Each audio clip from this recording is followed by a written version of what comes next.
Կանադայի օրվան առիթով վարչապետ Մարկ Քարնիին ուղղված շնորհավորական ուղերձին մեջ Հայաստանի ղեկավարության ղեկավար Նիկոլ Փաշինյան քողնակությամբ հիշած է Երևանի մեջ եվրոպական քաղաքական համայնքի 8-րդ գագաթնաժողովին անոր հետ հանդիպումը, որը լավ առիթ էր քննարկելու Հայաստան-Կանադա համագործակցության օրագարկն ու նախանշելու ադոր հետագա զարգացման ուղղությունները։ Փաշինյան վստահ է, որ այդ թրական երկխոսությունը նոր խթան պիտի հաղորդի Հայաստանի եւ Կանադայի միջև գործընկերության ավելի խորացման։ Հայաստանը մեծապես կարևոր կնկատի Կանադայի հետ բարեկամական հարաբերություններու շարունակական զարգացումը հիմնված ժողովրդավարության, մարդու իրավունքներու օրենքի քերագայության եւ փոխադարձ հարկանքի վրա ուղերձին մեջ նշած է Հայաստանի վարչապետը։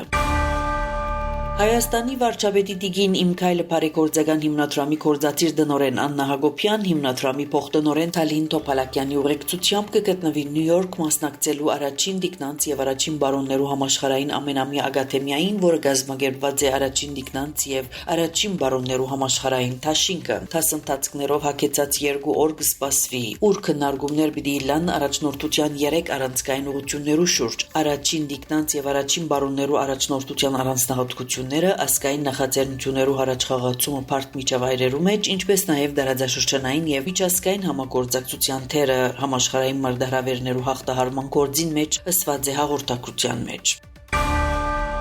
Իսրայելի վարչապետ Բենյամին Նեթանյահուն պաշտպանության նախարար Իսրայել Քացի եւ Իսրայելի պաշտպանության ուժերու գլխավոր շտաբի բարձրաստիճան պաշտոնյաներուն հետ միասին այցելած է հարավային Լիբանանի անվտանգության կոդի կդեղեկացներ Յանովստին։ Նեթանյահուն զինվորականներուն հետ զրույցին ընդգծած է անվտանգության կոդի պահպանության եւ Հեզբոլլայի ենթակառուցվածքներու շարունակական ոչնչացման կարեւորությունը։ Ան նաեւ հրահանգած է զորքերուն անհաբաղ արձագանքել իրենց անվտանգության սպառնացող որևէ սպառնալիքի դեմ։